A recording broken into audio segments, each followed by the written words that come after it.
Ganito pa rin ba ang resulta ng welding mo? Tara, panoorin mo to, tuturuan kita.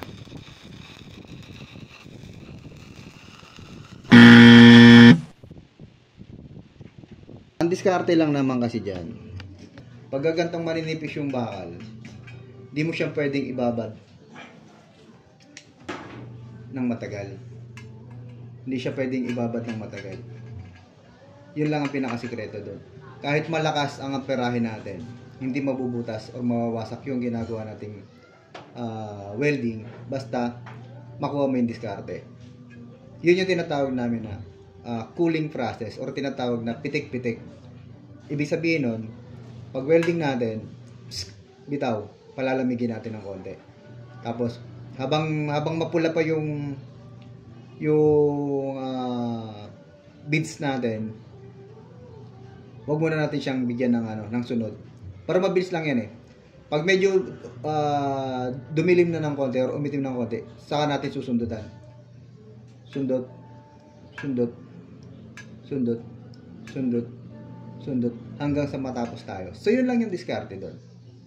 Para hindi mo mawasak yung square tube.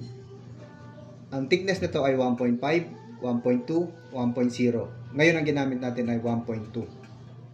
So kahit anong nipis yan, basta makuha mo yung diskarte, hindi mo yan mawawasak. Ito yung unang sample natin. Wala siyang gap or 0-0. So madali itong weldingin. Hindi ito mawawasak pagka nakuha mo yung tamang diskarte.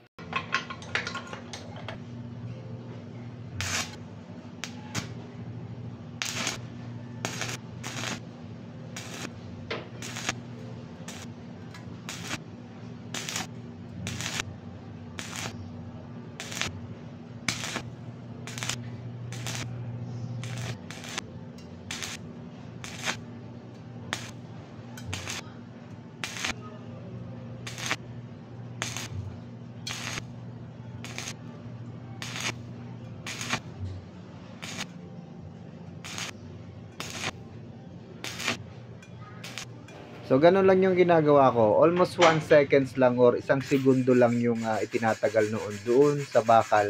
Kahit malakas o mahina yung amperahe, hindi ko siya nawawasak pagka ganun yung technique natin sa mga tubular.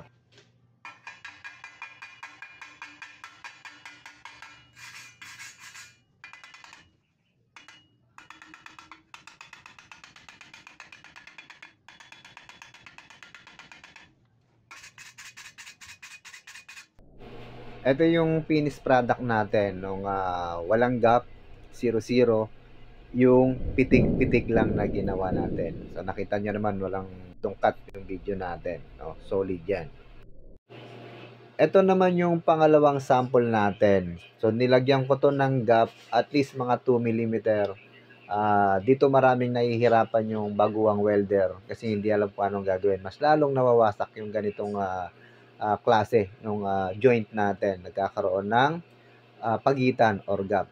So isa lang ang ginagamit natin, pillar, no? Nilalagyan natin ng another pillar, pwedeng welding rod, pwedeng alambre, kung ano yung available diyan sa area mo or sa workshop mo.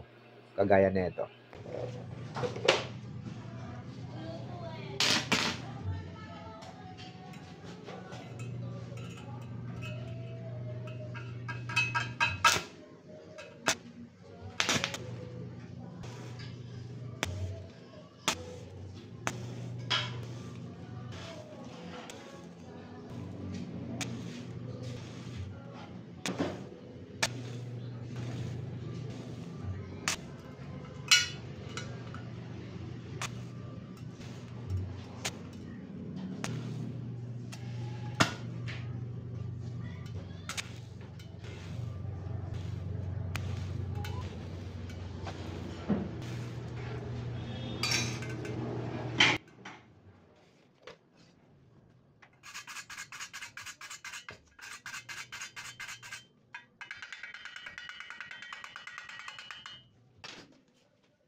Ayan naman yung finished product ng merong pillar.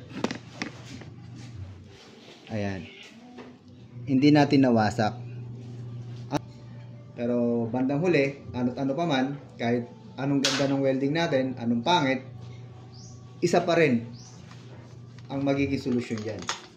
Grinder. Tama naman, di ba? Grinder pa rin ang magwawagi.